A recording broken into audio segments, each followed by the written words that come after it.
and welcome. Thank you for joining us for the first annual research symposium hosted by the College of Doctoral Studies in cooperation with the University Fellows. My name is Eric Minks. I'm program chair for the Human Services program here at the College of Doctoral Studies. And I'm happy to introduce our next speaker, Siraj Alyami. Siraj is a PsyD student currently enrolled in our Mediation and Conflict Resolution program. I met Siraj during one of the in-residences where he actually shared with his colleagues and myself, his fellow learners, that he has a research article that's about to be published. Siraj's presentation is entitled "The Best for the Best, a Strategy for Veteran Mental Health Care." Please welcome Siraj. Afternoon, everyone. I appreciate the info and all your support so far, Dr. Minks. As you can see on Dr. Minks' screen, title is Best for the Best Strategy for Veteran Mental Health Care. Siraj Alyami, PsyD student. Go to the next slide, please.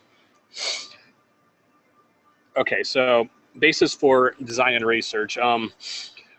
Basically, this deals a lot with my background. A lot of people research areas that are of personal interest. I'm a Iraq War veteran. I served in Operation Iraqi Freedom 3. I was in country in 2005 in northern Iraq. Area was Mosul, Nineveh province. It was an area that was captured by ISIS and freed recently, thankfully. So something that I noticed personally after coming back, going through the DOD's transition process, then becoming a VA enrollee, was that while the VA is actually doing a decent job, particularly in a resource-constrained environment, there are still areas that could be improved for veterans' mental health care. So that was really what drove me to do this.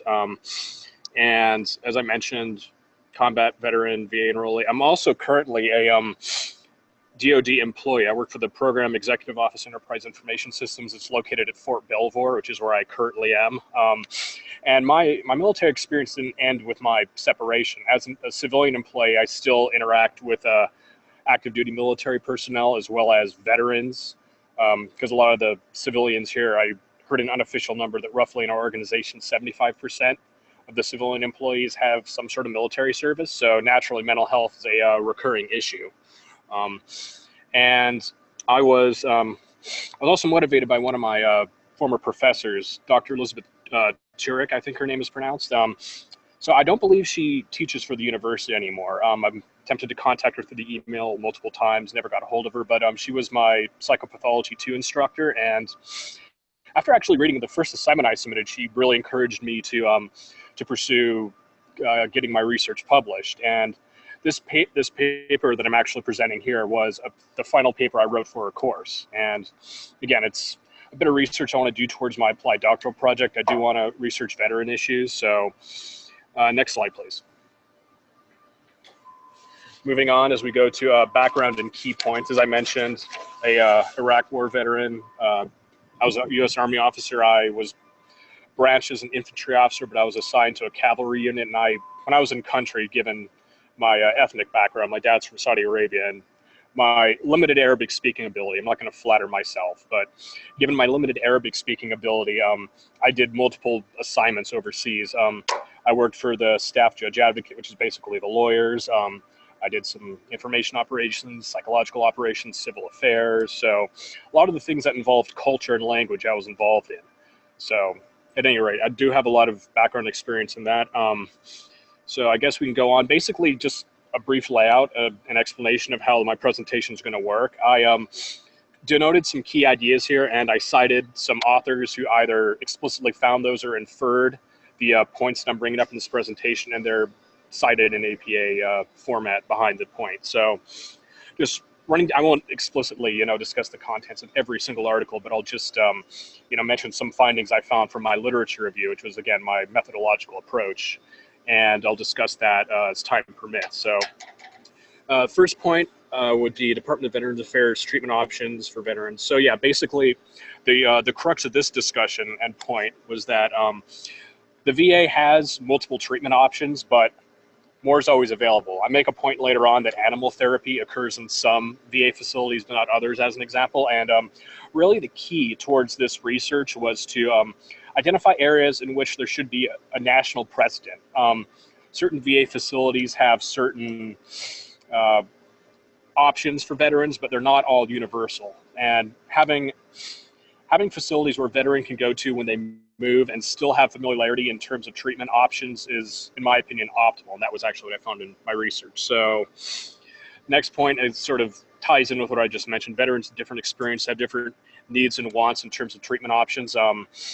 I've actually had the chance personally to visit 4 VA facilities. I was in Memphis, I visited San Francisco, and then Washington, D.C. and Martinsburg, West Virginia, where I live. So I am actually roughly 5 minutes away from a pretty expansive and comprehensive VA facility that has options. But there are a lot of things that I see at the Martinsburg VA that didn't exist in, say, Washington, D.C., for example. And so definitely expanding and providing different options for different veterans is critical.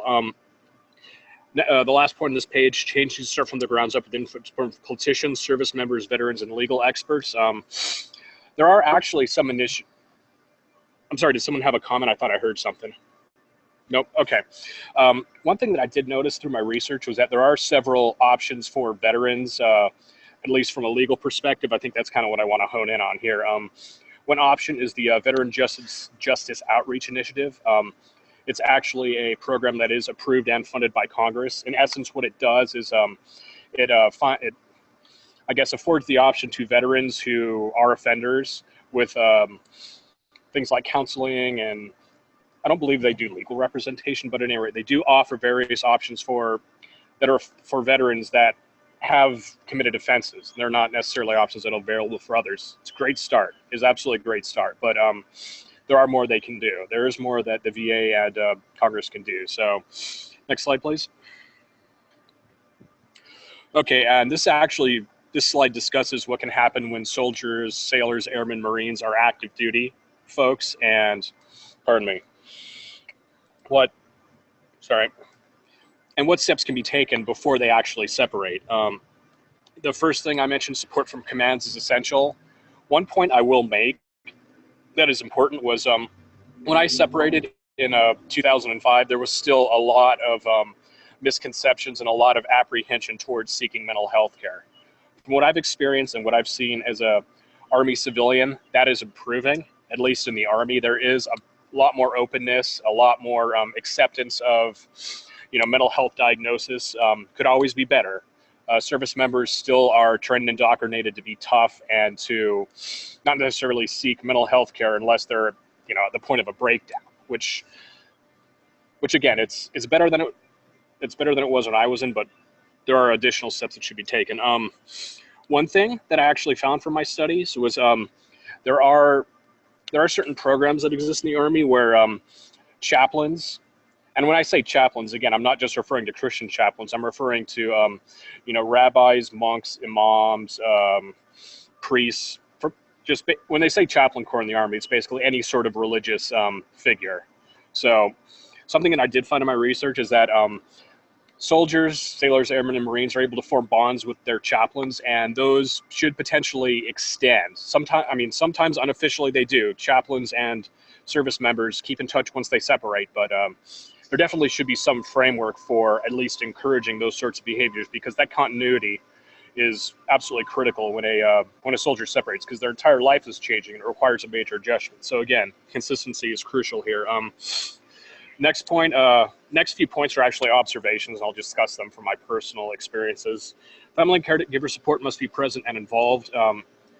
So something I did notice when I was a infantry platoon leader, I was in Southern California, a place called Fort Irwin, which is by 29 Palms, China Lake. It's out in the Mojave Desert. But one thing I definitely was able to perceive as a platoon leader was disregarding the age gaps, because there are age gaps between the junior and senior enlisted folks. I could tell who had family support and who didn't. I mean, not just because of age, but also just because of disposition and attitude. When my organization found out we were going to deploy, my soldiers who did have that family support acted differently. I mean, naturally there was a degree of apprehension, but you could tell that they had some stability in terms of that support. So that starts when a person's enlisted. And again, different people have different approaches, but there honestly need to be more than just family support groups for family members once their loved one deploys. So another personal experience would be a transition process. This very well may have changed. I wasn't able to locate data suggesting otherwise, but when I was separating, they had two options for separating. You could either participate in like a 3-day process, which was really short, or there was a longer sort of 2-week process. I chose the shorter process. In hindsight, that was a mistake. Frankly, I was ready to get out, so that's the choice I made. But there definitely needs to be some additional options, like, if anything, refamiliarization, because again, the military indoctrination process is still very potent and very poignant. And honestly, some soldiers forget how to be civilians. So the process needs to be a bit more drawn out and developed. So that's that point. Disorder identifications need to occur as early as possible. So I made a few observations actually when I first started here at POEIS as an Army civilian. There were so many folks I encountered, so many prior military folks who deployed, who had symptoms. I won't say they had PTSD, but they had symptoms consistent, because not all of them shared diagnoses with me. But this treatment and identification and encouragement to begin treatment, obviously you can't force anybody, needs to start very soon. Like, I would venture to say as soon as a soldier comes back from theater, and there already are processes in place, but again, more can be done. So next point, attitudes towards mental health are changing, but need to change more. That was a point I already discussed, so we'll discuss that again. Next slide, please. Okay, so initial treatment strategies. I mentioned this previously. Disorder identification needs to occur as soon as possible. Thankfully, a lot of my colleagues, and this is a huge advantage of being in a PsyD program, when I explain what I'm pursuing. I mean, everyone at first, when you say you're pursuing a doctorate in psychology, everyone thinks you're clinical, which isn't necessarily the case. So I have to explain specifically what I'm doing, but people are thankfully very open to talk to me as a colleague.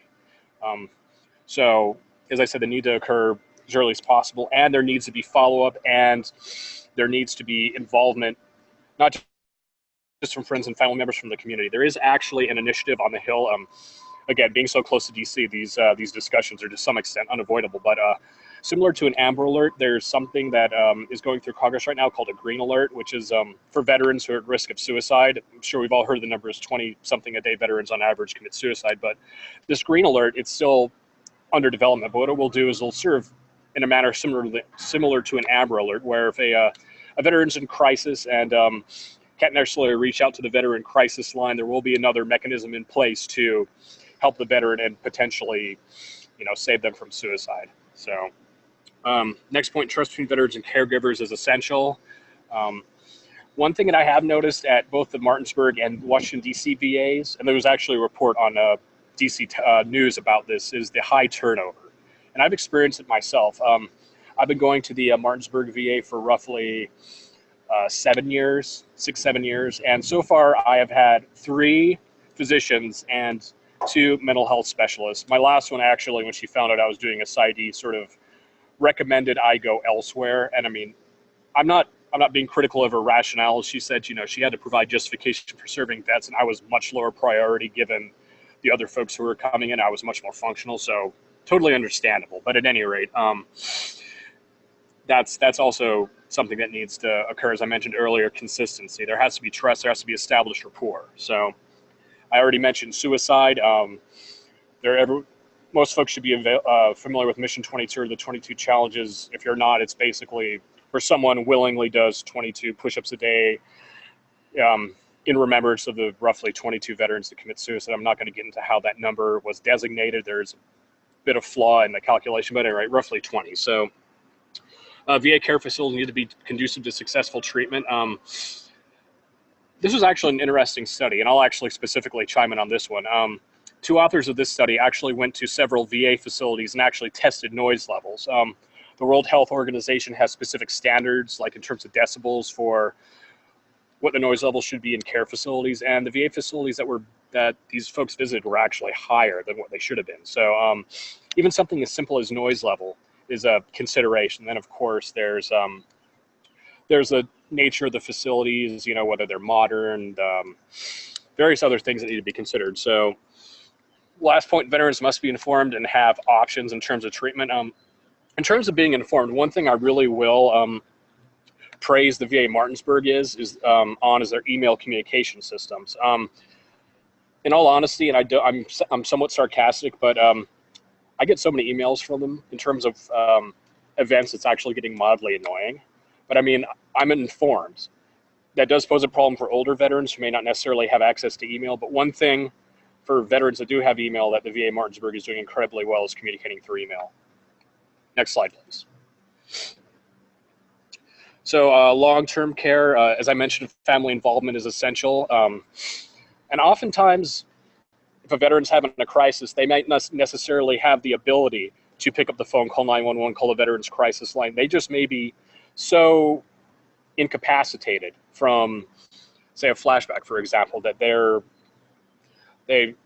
traumatized. They don't have any options. So definitely having vigilant family members is critical, because sometimes that family member's intervention can be the difference between life and death. So veterans need regular information. And again, this goes back to communication.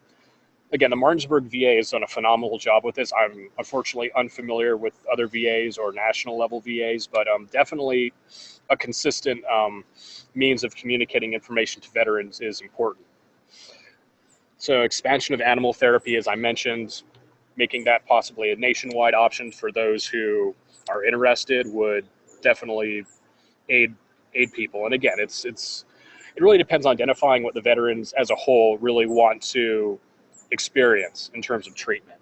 So last point I mentioned here, justice system must adapt to consider veterans' needs. I mentioned the Justice Outreach Initiative, which is a good start. And another thing I'll discuss is certain states and jurisdictions have established what are called veterans courts. And I'm not an attorney, but based on what I've seen, the veterans courts basically take a veteran who's committed a crime, and the judge is somewhat more well-versed in veterans' mental health issues and veteran care issues than a typical judge, say, in a family law court.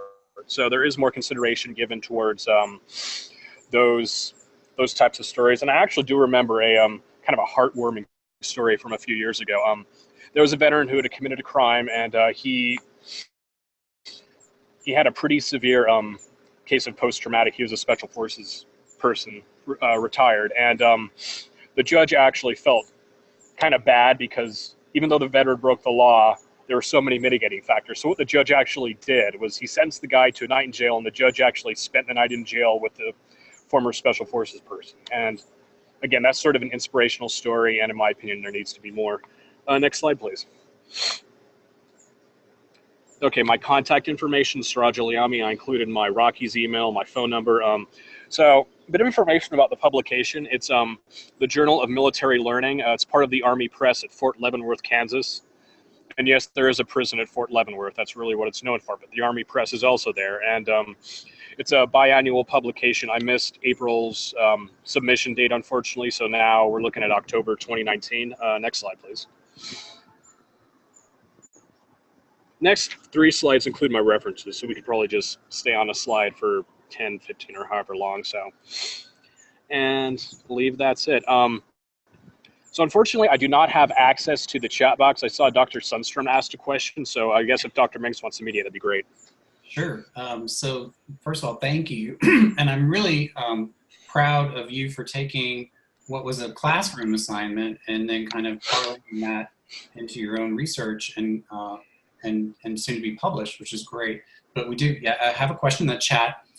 Peggy Sundstrom, Dr. Sundstrom says, Siraj, you mentioned that attitudes regarding mental illness and seeking mental health care are changing.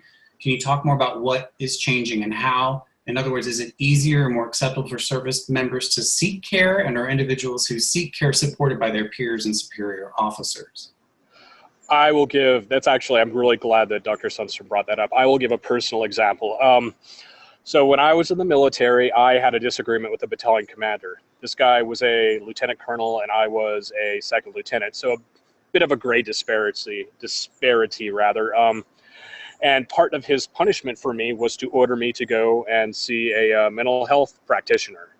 So from his perspective, there was something wrong with me. I disobeyed him, and it was actually a punishment to send me to go see the mental health practitioner. In terms of access, from what I am seeing of commanders, and again, this is limited exposure because I'm not in uniform anymore, but from what I'm seeing, commanders are encouraging their soldiers to seek mental health care, to seek family counseling. The VA now has a program to where their veterans and their spouses can do couples counseling, which I think is a great step forward.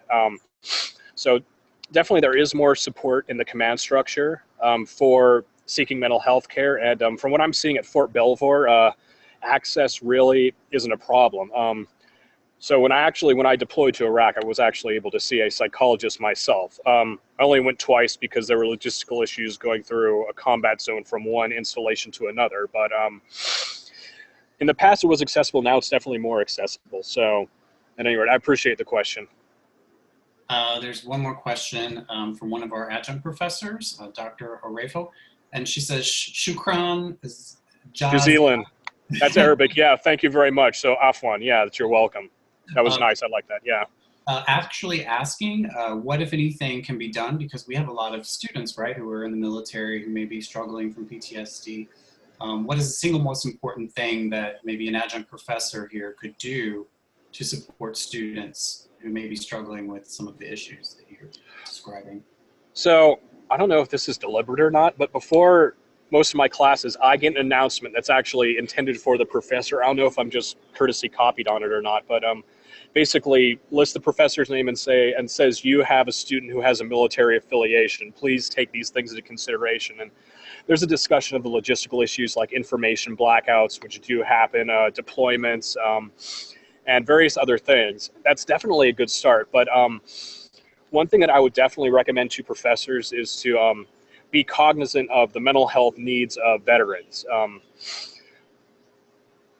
And also, again, I'm really trying to step carefully here because it deals with students' mental health, but a veteran student may not be able to reach out and say, oh, I'm having a PTSD episode, I can't finish my assignment. If they can, great, definitely be appreciative. I have personally not had, I only have a mild case of PTSD, by the way. So I have not experienced that, but definitely if a student doesn't submit an assignment on time, you suspect maybe there's something, maybe they discuss their military affiliation in the introduction discussions, reach out and definitely be compassionate. Again, I've only had positive experiences with my professors here, so even, maybe even calling the person on the phone and checking in. Obviously, you and I, Dr. Minks, have communicated over the phone. I've communicated with a couple other my professors, and everyone has been accepting. So that would be my suggestion. There's a couple more questions, and then we're going to be coming up close to the end of time. But that question, you mentioned that veterans at different locations have variations in their experiences, and I wondered if one of the variations might be the degree to which veterans are asking for animal care programs. Did you notice along those lines? I'm trying to recall the article that I cited earlier. I wouldn't necessarily say, based on what I recall, that it was necessarily the location of where the veteran resides, but more so the time of service. And a lot of that has to do with shifting attitudes towards mental health. Like, for example, even though they're dying off pretty quickly, Second World War and Korea War veterans typically bottled emotions up. I mean, that was when PTSD was referred to as shell shock, and it was a sign of weakness, and people didn't necessarily discuss it. Folks like that may not necessarily want those sorts of interventions. And that attitude, even persisted into Vietnam, but definitely with the modern veterans, probably Desert Storm to the current campaigns, definitely it's something that the VA, I think, should explore. I'm not a definitive expert in saying that, veterans in Arkansas need more animal care as opposed to Alaska, but I would say it's more era related as opposed to location, but still a very good question. Great. We also have a question from one of our core faculty, Dr. Lisa Johnson. She asks, first of all, she says she's the daughter of a Vietnam era combat veteran, disabled father, and she thanks you for your service. She says PTSD, veteran mental health, is family health, not just a veteran health issue in her experience. But her question is, did you examine literature related to law enforcement personnel and suicide prevention programs for these individuals? She wonders if civilian-focused peace officer trauma PTSD programs can inform your work. So there might be a suggestion, if you haven't looked into that type of literature, to build on it by examining that. But Did you happen to look at law enforcement literature and suicide?